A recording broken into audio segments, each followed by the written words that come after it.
Assalamualaikum warahmatullahi wabarakatuh. Hamdan syukran lillah, wassalatu wassalamu ala rasulillah wa ala alihi wa sahbihi wa mawala. Asyhadu an la ilaha illallah wahdahu la syarika lah, wa asyhadu anna Muhammadan abdu rasuluh la nabiyya ba'dah. Allahumma salli wa sallim wa barik ala hadzal nabil karim Muhammad wa ala alihi wa sahbihi ajma'in, amma ba'd. Hadratil muhtaramin, Bapak Ibu jamaah salat subuh rahimakumullah yang kami muliakan, semoga dirahmati oleh Allah Subhanahu wa taala. Alhamdulillah wa syukrulillah ala nikmatillah. Pagi ini kita bisa hadir bersama-sama untuk melaksanakan salat subuh berjamaah. Mudah-mudahan seluruh rangkaian amal ibadah kita diterima oleh Allah Ta'ala. Amin ya rabbal alamin. Pagi ini kami akan menyampaikan tema tentang salat, karena saya anggap salat ini satu amalan yang paling penting. Dan nanti pada saat kita menghadap Allah, pertama kali yang akan ditanyakan oleh Allah adalah masalah sholat, bukan masalah yang lain. Kata Nabi, awwalu ma yuhasabul abdi yaumal qiyamah as-sholat. Pertama kali nanti yang akan dihisab oleh Allah pada hari kiamat itu sholat kita. Kalau sholat kita itu bagus, sholat kita itu tertib, sholat kita itu khusyuk, maka seluruh amal oleh Allah tidak akan dihisab, dianggap bagus. Dan sebaliknya, apabila sholat kita tidak tertib, tidak bagus, tidak pernah kita perhatikan, maka seluruh amal akan diteliti oleh Allah.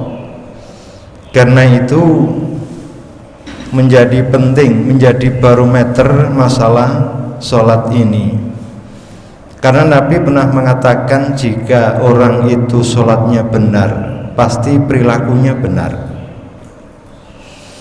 Pagi ini akan saya mulai, ada umat Islam yang mereka identitasnya Islam, tetapi sholat tidak pernah, puasa tidak pernah.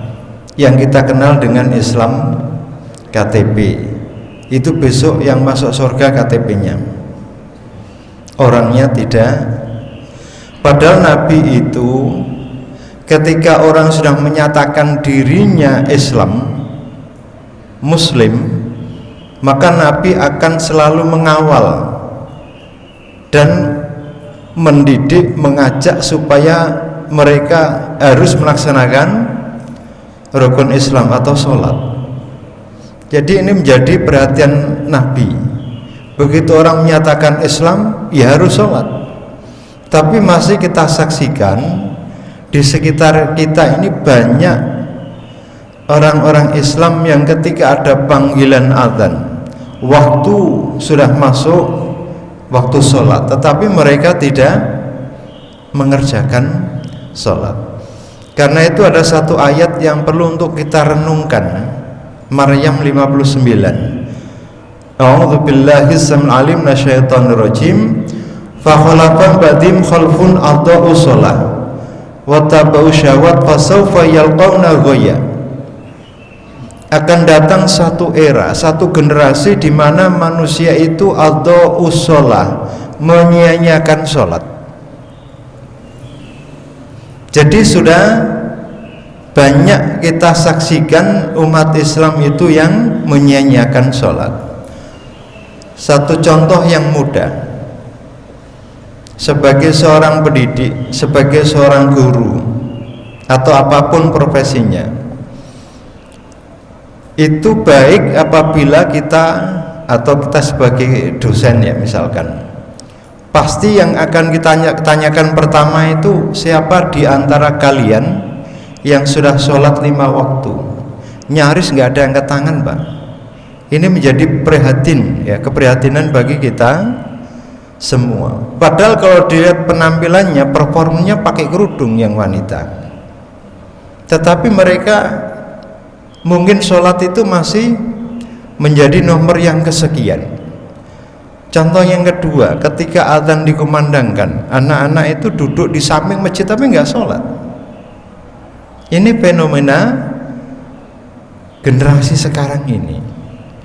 Maka menjadi tanggung jawab kita, dimulai dari kita, anak-anak kita, cucu-cucu kita. Apakah sudah kita perhatikan?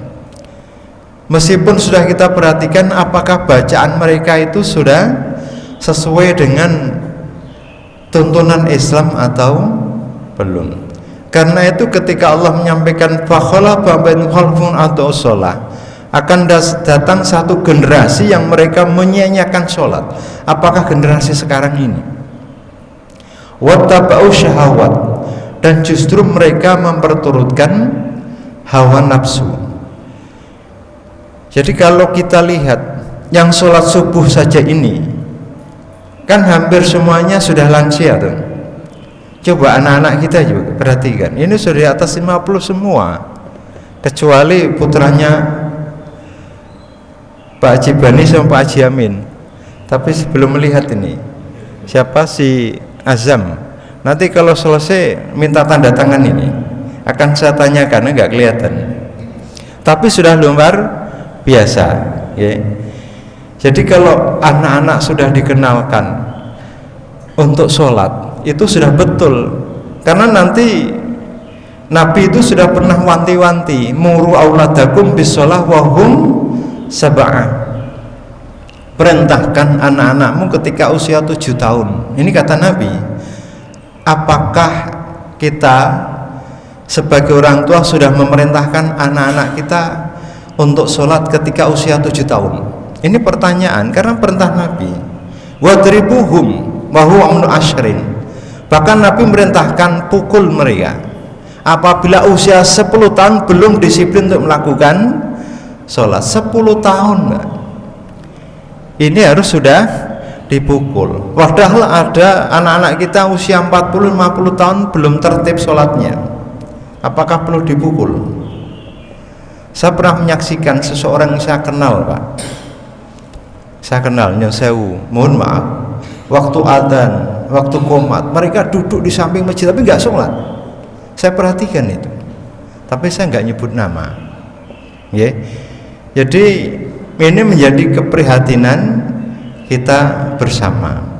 Jadi jangan sampai prediksi apa yang disampaikan oleh Allah firman-Nya dalam Maryam 59 ini benar-benar terjadi pada era kita ini. Jadi wattaba'u syahawat, mereka memperturutkan hawa nafsunya. Fasaufa yalqauna ghayya, maka generasi semacam ini nanti akan menemui satu kesesatan. Karena itu Nabi zaman dahulu itu selalu mewanti-wanti, ya, Nabi Yakub, matak dudu namim bakti, nanti kalau bapak sudah tidak ada, siapa yang kamu sembah? Jadi kekhawatiran para nabi, termasuk yang sholat subuh tadi, surat Luqman yang saya baca, ya bunayya aqimis sholata wa'mur bil ma'rufi wanha 'anil munkar wasbir 'ala ma asabak inna dzalika min azmil umur. Salah satu hamba Allah yang soleh, tapi bukan seorang nabi, itu Luqman. Namanya diabadikan dalam Al-Quran. Ya bunayya, wahai anakku, aqimis sholat, tegakkanlah sholat, dirikanlah sholat. Wa'mur bil ma'ruf, kerjakanlah hal-hal yang ma'ruf. Jadi ini secara tegas banyak ayat yang memerintahkan agar supaya kita melaksanakan sholat, termasuk anak cucu kita. Wa'mur bil ma'ruf wanha 'anil munkar, perintahkanlah agar supaya anak-anak kita itu mencegah dari perbuatan mungkar.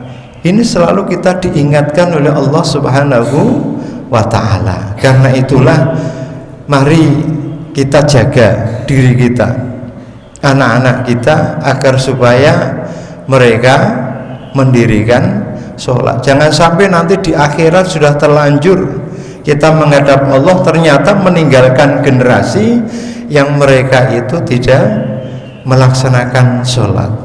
Karena itu dalam surat apa itu yang biasa dibaca Pak Zainal itu, Pak, Qu anfusakum, itu surat apa itu? Ya ayyuhalladzina amanu qu anfusakum wa ahlikum naro wa quduhan nasu wal hijarah 'alaiha malaikatun ghiladun syidatun la ya'sunallaha ma amarahum wa yaf'aluna ma yu'marun. Surat apa itu Pak Zainal? At-Tahrim ayat 66. Ya ayyuhalladzina amanu, hai orang-orang yang beriman, qu anfusakum, jagalah dirimu. Ini pesan Allah. Qu anfusakum wa ahlikum, dan juga jagalah keluargamu, istrimu, anak-anakmu, cucu-cucumu, naro dari siksa api neraka. Kita diperintahkan tidak hanya selamat diri kita, tetapi juga keluarga kita. Bagaimana rasanya ketika nanti di akhirat ternyata memiliki tempat yang berbeda? Bisa saja, karena nabi-nabi terdahulu juga ada yang suaminya beriman, istrinya tidak beriman, atau sebaliknya. Wa quduhan nasu wal hijarah, karena neraka itu bahan dasarnya dua, kata Allah. Bahan bakarnya itu satu manusia, yang kedua hijarah itu bebatuan. Jadi yang bisa menyala itu manusia yang dibakar dan batu-batuan. 'Alaiha malaikatun ghiladun syidatun, di neraka itu ada petugas atau malaikat yang kasar, yang keras. Jadi nggak ada belas kasihan. La ya'sunallaha ma amarahum, malaikat tidak pernah durhaka kepada Allah. Wa yaf'aluna ma yu'marun, dan senantiasa melaksanakan apa yang diperintahkan Allah atau sendiko dawuh. Karena itulah Bapak Ibu hadirin hadirat rahimakumullah, dengan beberapa ayat ini mari kita muhasabah, mari kita lihat, kita teliti keluarga kita, berangkat dari masing-masing keluarga kita sendiri. Pastikan bahwa anak istri kita, cucu kita semua melaksanakan sholat, karena sholat itu merupakan tiangnya agama. Barang siapa menegakkan sholat berarti dia menegakkan agama. Faqad hadamat, barang siapa meninggalkan sholat, faman tarokaha faqad hadamatin, maka dia menghancurkan atau merobohkan agamanya. Mudah-mudahan kultum yang singkat ini bermanfaat, khususnya bagi kami sendiri dan juga kita semua. Amin ya rabbal alamin. Hadanallahu ajmain. Assalamualaikum warahmatullahi wabarakatuh.